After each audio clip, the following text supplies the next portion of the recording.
Perfecto. Iniciamos entonces formalmente, damas y caballeros, con los contenidos a desarrollar en esta oportunidad, siempre marcados dentro de lo que es la unidad 4, el mercado de bienes y el mercado de dinero.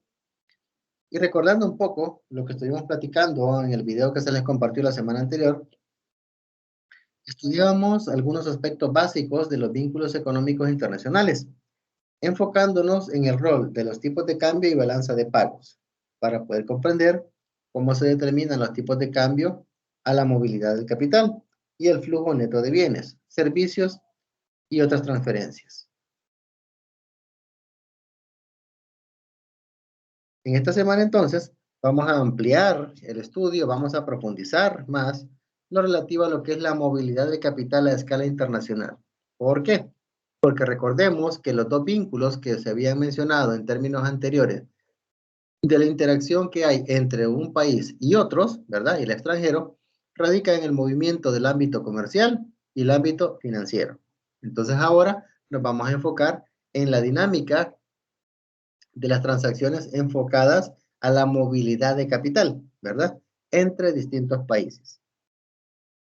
Los contenidos a desarrollar tienen que ver con la movilidad de capital, basándonos en la revisión de la balanza de pagos y los movimientos del capital registrados en esa balanza, y también vamos a ampliar un poco el estudio hablando de las disyuntivas políticas, es decir, aquellos problemas que pueden existir cuando se busca tener un equilibrio interno y externo de manera simultánea. Porque como en otros casos hemos visto, con la curva de Phillips, por ejemplo, vimos que había un trade-off entre lo que era inflación y desempleo, ¿verdad? Si quiero ciertos niveles de desempleo, debo estar dispuesto a aceptar ciertos niveles de inflación y viceversa.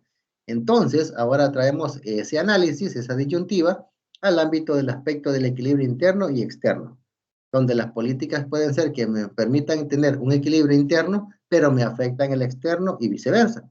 Entonces vamos a tratar de ver cómo se coinciden, ¿verdad? Las temáticas y teorías sobre ese ámbito de los equilibrios internos y externos. Las preguntas directrices: ¿qué es la movilidad del capital y qué relación tiene el capital con la balanza de pagos? Algo que es muy presente en la economía internacional es el alto grado de integración o unión que hay entre mercados financieros o de capitales. Como habíamos mencionado anteriormente, uno de los elementos claves que promueve la modernidad, el uso de las herramientas tecnológicas para la intercomunicación, está precisamente esa, ¿verdad? La gran rapidez con la que existe ese tipo de interacción, donde se pueden generar operaciones comerciales y de negocio. Sin embargo, también está el elemento de riesgo, donde también tenemos que tener presente que los contagios están a la orden del día, ¿verdad? Un problema que se genera en un país, en un sector financiero, se replican a todos aquellos países que tienen vínculo financiero con ese país afectado. Entonces, eso es lo que se tiene que dejar como claro, ¿verdad? El contexto del alto nivel de integración en el que estamos. Entonces, partiendo de esa premisa, vamos a empezar a crear un modelo. Vamos a empezar a simplificar algunas connotaciones de realidad para tener más presente qué queremos definir con el análisis que estamos pretendiendo en este tema. Entonces, en la mayor parte de los países industriales actuales, no hay restricciones para tener activos en el extranjero. Generalmente casi no hay. Salvo economías donde estamos hablando, donde hay problemas de índole político, ¿verdad? Donde ya en vez de democracia se habla de dictadura, y ahí sí hayan ciertos inconvenientes, ¿verdad? Para efectos de manejar inversiones y posesiones en capitales extranjeros. Entonces, partimos de una premisa, de un supuesto. En el más simple de los mundos, los tipos de cambio están fijos para siempre. Es decir, el precio de la divisa no cambia. Segundo, los impuestos son iguales en todos lados. Es decir, lo mismo que se paga de impuestos sobre la renta en un país, se pagaría en todos. ¿Ya? Eso es lo que se está manejando como una simplificación. Y tercero, los dueños de títulos foráneos nunca correrán riesgos políticos, es decir, que no van a ser sujetos a expropiación o que de manera hostil un país se va a apropiar de los bienes y activos de esa empresa, ¿verdad? Sabemos que esas son realidades utópicas, que solamente son planteamientos para el escenario que estamos definiendo en el análisis. Partiendo de eso, esperaríamos que todos escogieran los activos con el rendimiento más elevado. Esto igualaría forzosamente los rendimientos en los mercados de capitales de todo el mundo, porque ningún país prestaría por menos. Pero en realidad no se produce ninguna de estas tres condiciones que hemos hablado, ¿verdad? Entonces, al hablar de la movilidad de capital, la suposición en la que nos vamos a basar para este estudio es de que existe una movilidad perfecta de capital. Es declarar, ¿movilidad de capital existe? Sí. No hay prácticamente ni una restricción para que el capital pueda moverse de un país a otro, hoy por hoy, en el mundo. Pero el precepto bajo el cual hacemos este análisis es la movilidad perfecta de capital. Y recargo el término perfecta, porque esta, teóricamente hablando, es cuando el capital se mueve perfectamente entre naciones, cuando los inversionistas pueden comprar activos en el país que quieran, pronto, sin mucho costo por la transacción y en cantidades ilimitadas. Obviamente eso no es parte de la realidad en la que se mueve este mundo, ¿verdad? Pero es el punto de partida, el supuesto del punto de partida para este análisis. Cuando el capital es perfectamente móvil, los dueños de títulos quieren y pueden trasladar grandes sumas de dinero a través de las fronteras en busca de mayores rendimientos o menores costos de inversión. Es decir, un inversionista en un país manda su dinero a otro país por dos razones. Una, porque va a obtener mayor rendimiento, o dos, porque es menor el costo para invertir ahí. Entonces, esos dos son los elementos por los cuales el capital fluye entre un país y otro. El alto grado de integración de los mercados de capitales implica que las tasas de interés de ningún país pueden variar demasiado sin producir movimientos de capital que devuelvan los rendimientos a nivel mundial. Es decir, se esperaría que el elevado nivel de intercambio de finanzas que hay entre los países del mundo no se vieran afectados por elevados movimientos de las tasas de interés. ¿Qué sucede, por ejemplo, con Venezuela? Con la hiperinflación que tienen ahorita. Ese país, después de ser considerado como el país europeo de América Latina hace 30, 40 años, ahora es considerado un destino no muy atractivo para inversión por lo mismo, por la elevada pérdida de valor que ha tenido el dinero. ¿Y la elevada pérdida del valor a qué se debe? Al alto precio que se tiene que pagar por él y al elevado valor que tienen los precios en la canasta básica. Entonces, eso es un ejemplo de lo cual no debería suceder, pero en el entorno de la movilidad perfecta de capital, las tasas de interés no variarían demasiado, al punto de volver eh, desatractivo el invertir en X o Y país. Por ejemplo, desde el punto de vista de la balanza de pagos, implica que una baja relativa en las tasas de interés empeora la balanza de pagos por las salidas de capital que se producen por los préstamos que hacen los nacionales al extranjero. Se dice que en el ámbito de finanzas no hay nada más cobarde que el dinero, porque al dinero le gusta estar donde tiene poder. Cuando el dinero se encuentra en situaciones donde su poder ha caído, lo primero que sucede es que hay fuga de capitales. El dinero se va. Entonces, cuando estamos hablando de que hay una baja en las tasas de interés, es decir, el rendimiento que se obtendría por el dinero se reduce, todos los extranjeros que tienen plata en este país se lo retirarían, se lo llevarían a otro lugar donde haya más rendimiento por su plata. Entonces, eso es lo que tendríamos como efecto esperado si hubiera un cambio en las tasas de interés de la economía. El reconocimiento de que las tasas de interés afectan los movimientos de capital y la balanza de pagos tiene importantes implicaciones para las políticas de estabilización económica. Es decir, si ya se ha detectado y la evidencia lo demuestra que un cambio en la magnitud de las tasas de interés me provoca entradas o salidas de dinero y asimismo empeoramiento o mejoramiento de la balanza comercial, es de principal interés, de principal importancia que las autoridades monetarias y las autoridades gubernamentales tengan presente el manejo de esa variable para lograr ciertos niveles de estabilización. Entonces, brevemente, las implicaciones de la tasa de interés al capital y a la balanza de pagos. Primero, las políticas monetarias y fiscal afectan las tasas de interés. Ya hemos hablado un poco, ¿verdad? La política monetaria, que es la que tiene que ver con el manejo de la moneda, y la fiscal, que tiene que ver con los ingresos del Estado. Ambas afectan las tasas de interés. El funcionamiento de la política monetaria y fiscal cambian al fluir de la economía nacional a la balanza de pagos. En el caso de la política monetaria y fiscal, ejercen un efecto sobre la cuenta de capital y por lo tanto sobre la balanza de pagos. Recordemos que la balanza de pagos está compuesta por la balanza comercial y la cuenta de capitales. Entonces, la cuenta de capital al verse afectada, afecta a la balanza de pagos. Y los efectos de la política fiscal y monetaria no se limitan a los efectos sobre la cuenta corriente, sino que también se extienden a la de capital. Y en el caso del funcionamiento, que tiene que ver con la economía nacional, eso es debido a que existen movimientos de capital que poseen diferentes grados de movilidad. Es decir, no es lo mismo mover $1,000 que 1,000,000,000, ¿verdad? Magnitudes, países de destino, efectos de transacciones, etcétera, son elementos que en alguna medida frenan o agilizan el intercambio de capitales de un país a otro, ¿verdad? Por eso existen diversos niveles de movilidad. Hay niveles más rápidos y niveles más lentos. ¿Qué implicaciones tiene el movimiento del capital en la balanza de pagos? Bueno, veámoslo entonces.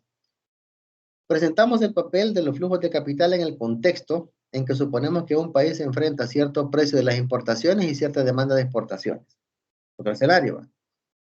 Suponemos que está dada la tasa mundial de interés, IF, es decir, la tasa de interés de los mercados foráneos, tasa de interés o el precio del dinero en los mercados fuera de nuestro país.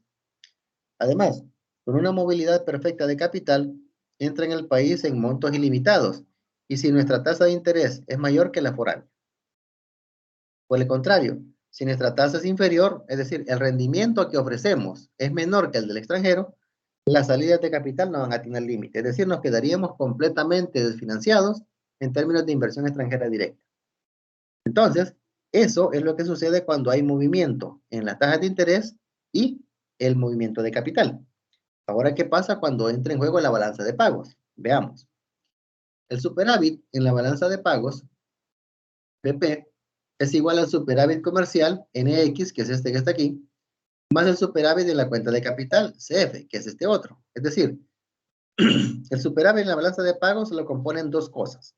Primero, superávit comercial, que tiene que ver con los bienes y servicios, ¿verdad? Importaciones menos exportaciones. Y el superávit en la cuenta de capital, que tiene que ver con esto, en términos del precio del dinero, ¿verdad? El interés. En la ecuación se muestra la balanza comercial como función del ingreso nacional, que es este que está aquí, ingreso nacional, el ingreso foráneo, que es este de aquí, Y sub F, ¿verdad? Ingreso foráneo, y el tipo de cambio real, que es este, que es lo que habíamos hablado en clases anteriores, que es el precio que se paga por un bien en diversos países, ¿verdad?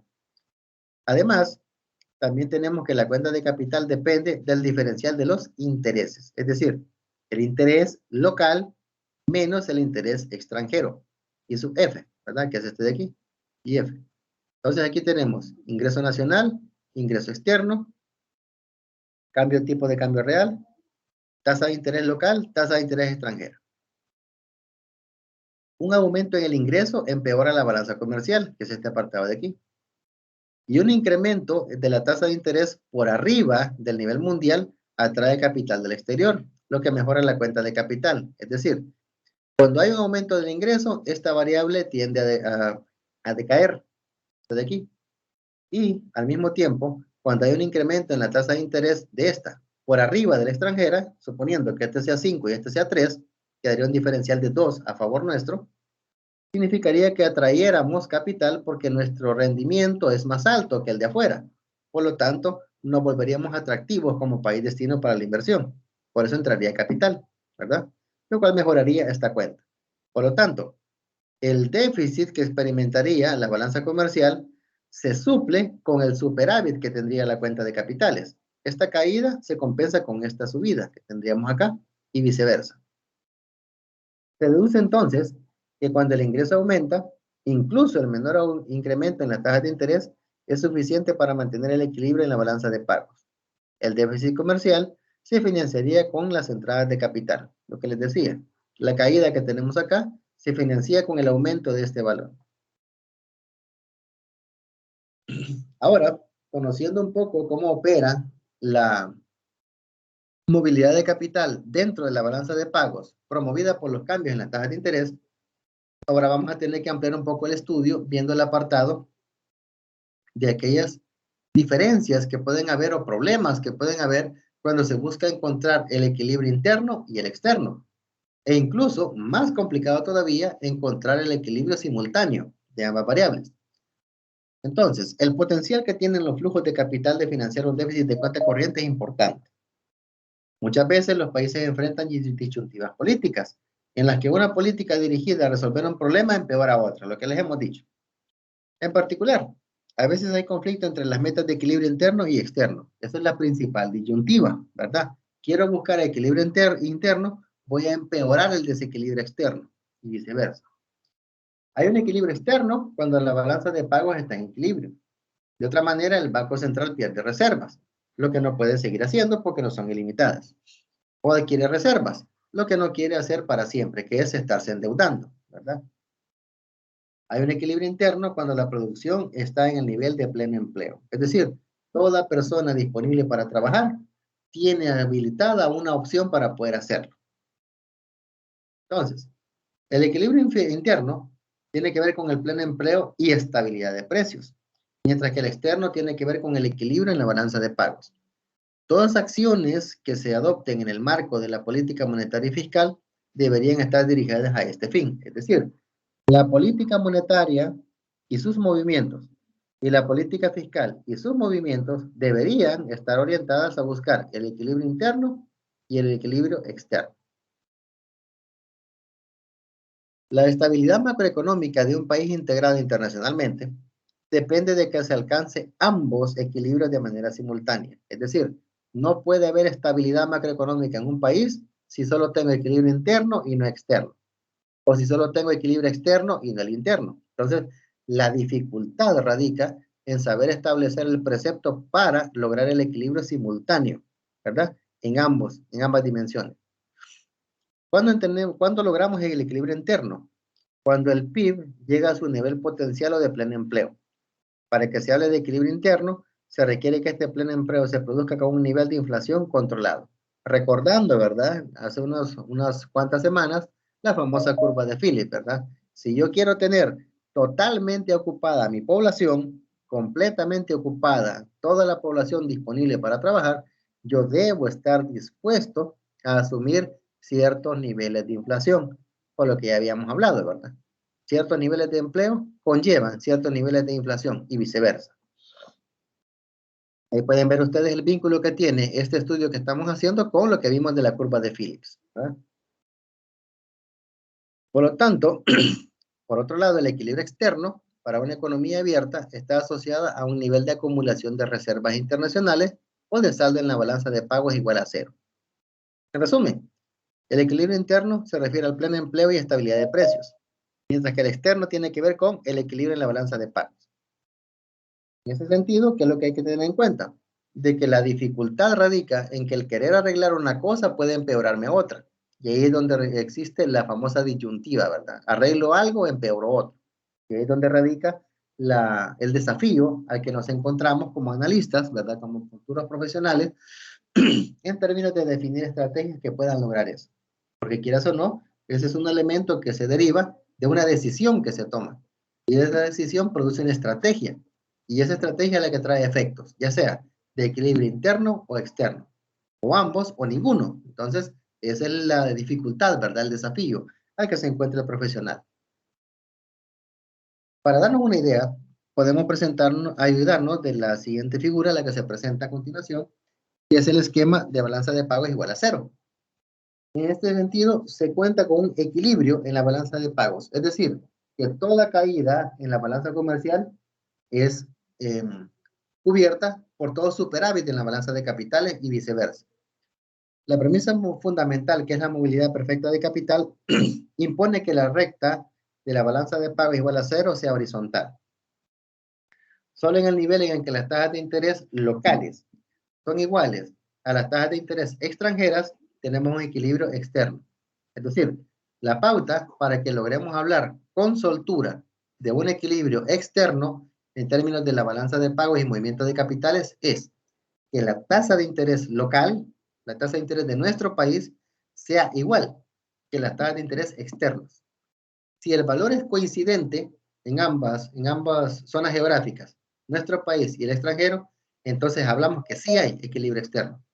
El equilibrio interno ya hemos hablado que es, ¿va? Pero el externo estamos detallando ahora en qué consiste. Si las tasas de interés nacionales, o sea, las nuestras, son más altas, hay un vasto superávit general de la cuenta de capital, porque nos volvemos atractivos para los extranjeros porque los rendimientos que ofrecemos como país son más altos. Si las tasas locales están por debajo de tasas extranjeras, entonces hay un déficit ilimitado. ¿Por qué? Porque los capitales empiezan a salir. Empieza a haber fuga de capitales y donde no se le da el rendimiento deseado a una unidad monetaria, mejor se retira y se destina a otro lugar, donde sí se espera que se le dé. Entonces, como el detalle de la balanza de pagos igual a cero, está a nivel, ¿verdad?, de lo que son las tasas mundiales, tenemos este apartado. Pueden ver ustedes aquí en el eje de las abscisas, tenemos el ingreso y producción nacional, y en las ordenadas tenemos la tasa de interés nacional y también la internacional. Pueden ver ustedes que la balanza de pagos es igual a cero, es decir, hay equilibrio externo cuando las tasas de interés extranjeras son iguales a las nacionales, y por eso provoca que el esquema sea horizontal, ¿verdad? Resulta indistinto en qué valor se maneje acá la producción, porque las tasas de interés son coincidentes. Entonces, los puntos sobre el esquema BP igual 0 corresponden a un superávit, que son los de aquí arriba, y los inferiores a un déficit, que son los que están acá. El punto E es el único en el que se alcanzan los equilibrios internos y externos. Este famoso punto es el estado soñado, ¿verdad? Donde existe un equilibrio entre el equilibrio interno y el externo, de manera simultánea, ¿verdad? Donde en ambos momentos contamos con equilibrio. Por ejemplo, el punto E1 corresponde a un caso de desempleo y un déficit de la balanza de pagos. Sería este. ¿A qué nos referimos con déficit de la balanza de pagos? Que las salidas de dinero son más altas que las entradas. Entonces estamos endeudados, ¿verdad? Eso es lo que refiere a déficit. Las salidas son mayores que las entradas. Y al mismo tiempo tenemos la variable de desempleo, que significa que también tendríamos un problema en cuanto a la ocupación. El punto E1. En cambio, el punto E2, que es el que está a la par, es un caso de déficit. Estamos hablando siempre del problema deficitario de la balanza de pagos, ¿verdad? Salidas mayor que entrada, pero tenemos un exceso de empleo, es decir, hay más gente trabajando de la que se requiere. Ya hemos hablado anteriormente que eso sucede cuando se tiene más gente trabajando, produciendo bienes y servicios que no son demandados en la economía, porque el nivel de demanda ha caído y la oferta se ha excedido, ¿verdad? Entonces ahí estamos hablando de sobreempleo. Podemos hablar de las disyuntivas políticas como puntos en los 4 cuadrantes, ¿verdad? Aquí los que tenemos. Cuadrante 1, 2, 3 y 4. Por ejemplo, aquí tenemos una balanza, un déficit en la balanza como desempleo. Una política monetaria de expansión resolvería el problema de desempleo, que es este que tenemos aquí, pero agravaría la balanza de pagos, lo que plantea la disyuntiva para las autoridades. Es decir, política monetaria de expansión, introduzcamos más dinero en la economía, mejoremos el ingreso de la gente para que la gente pueda tener cómo poder invertir y generar fuentes de empleo. Con eso es que estamos arreglando el desempleo. Pero ya hemos visto que cuando el ingreso local aumenta, el déficit de la balanza de pagos incrementa. Entonces, arreglamos una cosa, pero empeoramos otra. ¿Sí? Esa es la famosa disyuntiva que existe, ¿verdad? La presencia de flujos de capital sensibles a las tasas de interés señalan la solución al dilema. Si el país encuentra una manera de elevar la tasa de interés, financiaría el déficit comercial. Es decir, el problema del déficit en la balanza comercial que yo he generado por meter más ingresos, ¿cómo lo puedo arreglar? Con el elemento de la tasa de interés. Si la tasa de interés fuera más alta que la que ofrece el extranjero, entonces con ese ingreso extra de capital que yo tendría en el país, podría compensar el déficit en la balanza de pagos. Pero antes tuve que haber arreglado el elemento del desempleo. Significa entonces que hay que ejercer política monetaria y fiscal para alcanzar simultáneamente ambos equilibrios. Cada punto de la figura puede verse como una intersección en la curva ISLM, que eran los que vimos en la jornada anterior. Si queremos desplazar las curvas, ¿cómo lo hacemos? El ajuste depende principalmente del régimen cambiario, es decir, del valor de la moneda, del precio de la divisa. De eso precisamente depende. Ahora estamos listos para entender el análisis de la determinación de la producción de la economía abierta con movilidad perfecta de capital. Eso lo vamos a hacer en la próxima jornada porque este punto al que hemos llegado es la línea base sobre la cual vamos a ampliar el tema en la siguiente clase, que sería en la siguiente jornada. Entonces, para la actividad que tenemos programada esta semana, vamos con la siguiente. El nombre es video explicativo, análisis de la cuenta de capital y cuenta financiera de balanza de pagos de El Salvador, periodo 2010-2019. Si recordarán, el video de la semana anterior era sobre la balanza comercial. Ahora estamos hablando de la cuenta de capitales y cuenta financiera. Las instrucciones son las mismas, ¿verdad? Los grupos de trabajo, cinco integrantes por afinidad, realizaron video explicativo donde se analice la cuenta de capital y cuenta financiera de balanza de pagos durante el periodo, tomando en cuenta cada una de las subcuentas, sus créditos, débitos y saldo. Para mayores detalles, revisar los criterios de evaluación de la presente semana. El video deberá ser presentado más tarde el domingo de la semana 16 a la medianoche. Y ahí están los criterios de evaluación. Los recursos que se sugieren revisar, siempre nuestro confiable Dorbush, ¿ya? El capítulo 12, vínculos internacionales, un documento metodológico de la balanza de pagos, que es del Banco Central de Reserva, y 3 videos, ¿verdad? Que tienen que ver con los esquemas que estamos viendo. Hay el espacio para las preguntas, pero previo a eso, quiero mostrarles el detalle de las instrucciones, que es lo que hay que hacer, similares a lo que tenemos para la semana que acaba de pasar.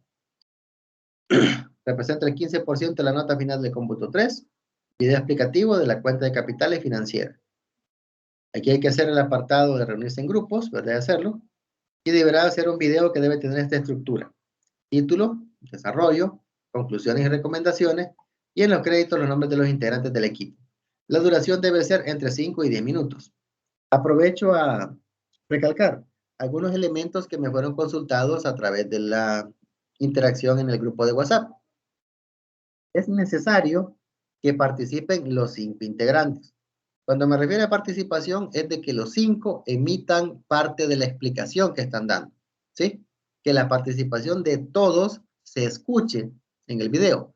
Queda a criterio de ustedes si aparece su imagen o solo el audio. Ya es una decisión muy personal. De hecho, se va a premiar obviamente y se va a tomar muy en cuenta la creatividad y el esfuerzo. Pero sí es una exigencia que participen todos, ya sea solo en el audio o que aparezcan también como parte de la presentación. Para el desarrollo de la actividad se sugiere la herramienta Movie Maker o cualquier otra que ustedes quieran, ¿verdad? Pueden grabarlo directamente de Canvas, pueden irse a Google Meet, en YouTube, como ustedes estimen pertinente. Y ahí se comparte un tutorial, ¿verdad? Para que lo puedan verificar. Finalizar el video hay que guardarlo con el nombre de la actividad en dominio público y un integrante del equipo debe compartir el enlace del video en el apartado de tareas que se ha habilitado en la presente semana, ¿verdad? Fecha límite de entrega, este domingo a la medianoche. Me pueden ver ustedes, queda el espacio para la parte de la entrega, ¿verdad? Aquí es donde la van a entregar la tarea. Ahí están habilitado el espacio, el momento para que lo puedan hacer, la carga del enlace, etcétera, ¿verdad? Para que puedan cargar su video. Ok, ahora sí, queda el espacio para las preguntas si las hubiera, damas y caballeros. Pueden hacerlas en este momento.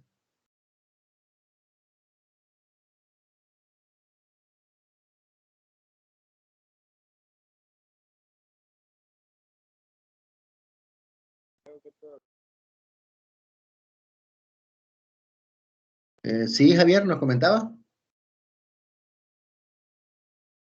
No, le decía que por mi parte todo bien. Excelente, Javier, muchas gracias. ¿Alguien más, por favor, que nos quiera retroalimentar?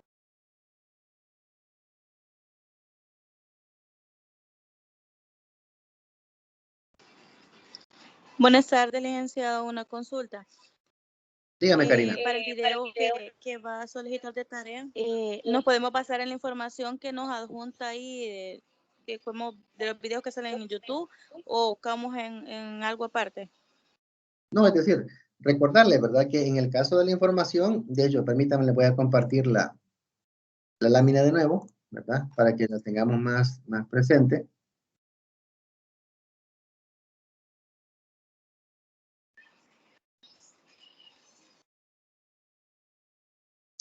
Acá.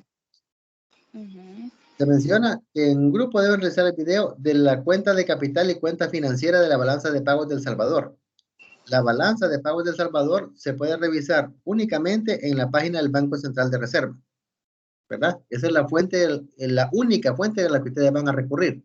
Y lo que van a hacer es el análisis comparativo de la misma cuenta con todas sus subcuentas, ¿verdad? Valga la redundancia, del periodo 2010 al 19. Los recursos Ah, complementarios, sí, perdón, los recursos complementarios sirven para que ustedes puedan tener más criterio para poder analizar, pero los datos que ocupan van a salir de acá, de la cuenta del BCR. No sé si queda clara la inquietud. ok. Va, entonces sí, licenciado. Pues sí, ya nos Ok, queda perfecto. claro. Va, Excelente. gracias. Perfecto, Karina, muy bien. ¿Alguien más?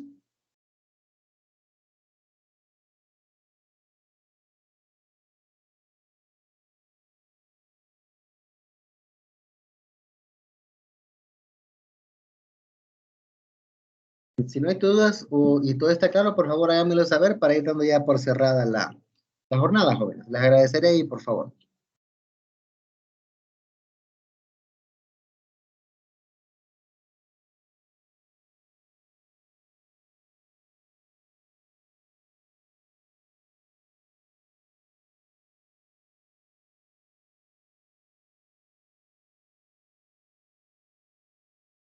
Ok, veamos por acá. Vladimir nos comparte todo claro, link perfecto. Veamos aquí, Esdras nos indica.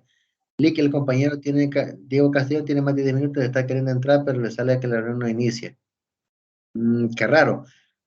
Probablemente Esdras ha de ser porque el compañero está queriendo ingresar con una cuenta que no es la institucional.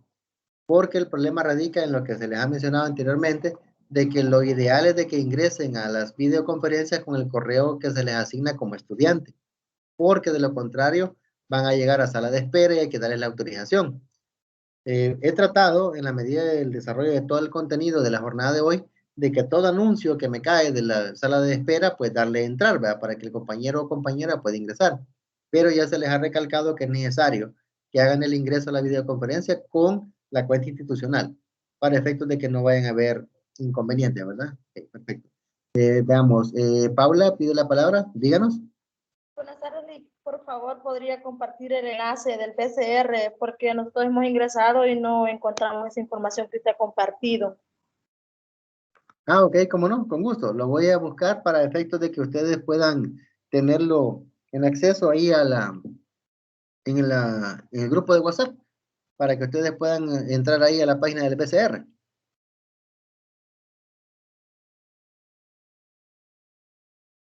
Gracias, Lick.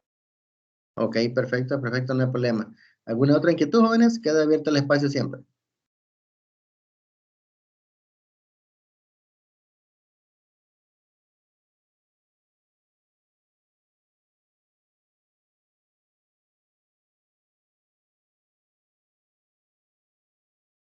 Solo una consulta, ¿hasta qué Díganos. medidas como de acción tendría que ser el tema de las recomendaciones? Las recomendaciones dirían plano personal o más que todo como que política que debería implementar el país para mejorar. Ah, ok, muy bien.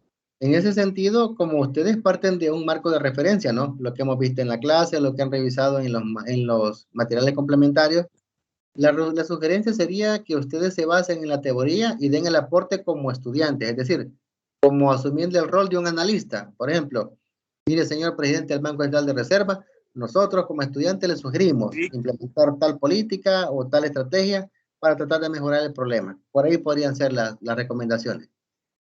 ¿Alguien me comentaba algo? ¿Sí? Ok, si no, no sé si queda en clara la inquietud, Javier.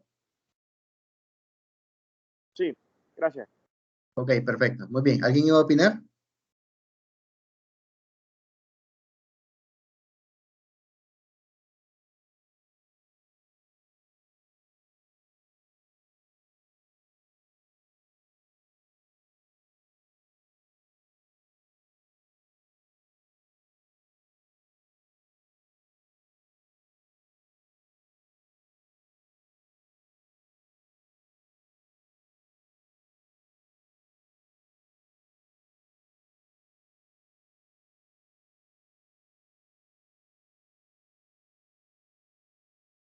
¿Dudas, compañeros?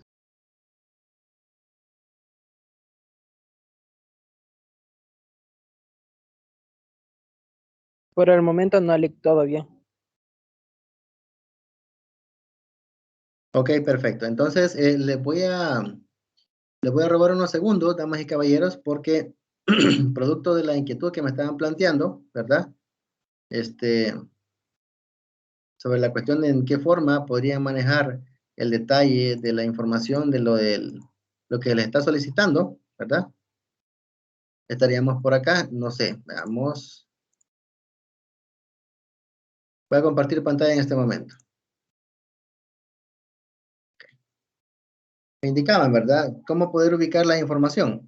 Muy bien, vamos a la página del Banco Central de Reserva. Banco Central de Reserva, ¿verdad? Aquí nos despliega la página. Y tenemos el apartado acá, ¿verdad? En donde dice nuestro trabajo está área documental y estadísticas. En cualquiera de las dos puede ser. En estadísticas, por ejemplo, le vamos aquí. Bases de datos, tasas de interés, sistemas de pago, tipo de cambio, cartelera electrónica. Base de datos, ¿de qué cuenta estamos necesitando buscar información ahorita? Económica y financiera, ¿verdad? Aquí la pueden ver. En la anterior debe haberse buscado acá, el dato del comercio exterior, ¿verdad? Porque esta es la balanza de pagos, ¿verdad? En cuanto a comercio. Este es el apartado de la base de datos económica y financiera. Le damos clic y aquí nos despliega esto, ¿verdad? Aquí pueden ver ustedes sector monetario y financiero, sector externo, fiscal, real, etcétera. Ahí es lo que ustedes quieran buscar.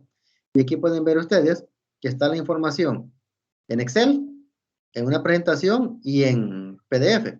Pueden darle, por ejemplo, ustedes acá, estadísticas monetarias y financieras, abrir. Queremos que se descargue el documento.